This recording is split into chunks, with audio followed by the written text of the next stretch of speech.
Everyone, in today's video we will see how to activate your Cash app tag on Android and iOS. Enable and use your Cash tag. So firstly, how to activate on iPhone for the iOS users.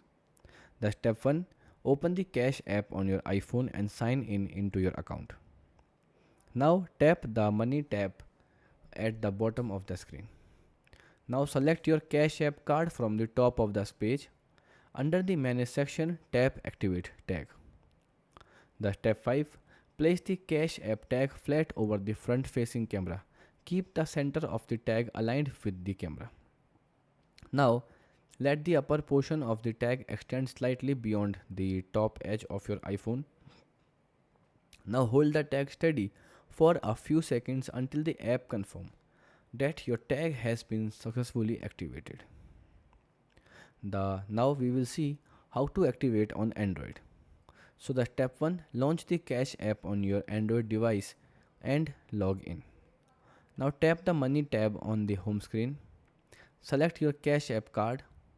Tap Activate tag from the available option. Wait for the app to display the pulsing activation graphic, which shows where to position the tag. Now you can place the Cash app tag flat against the back of your phone, directly over the highlighted area. Now keep the tag still until the app finishes ready it and displays a successful activation message. Goodbye and thanks for watching.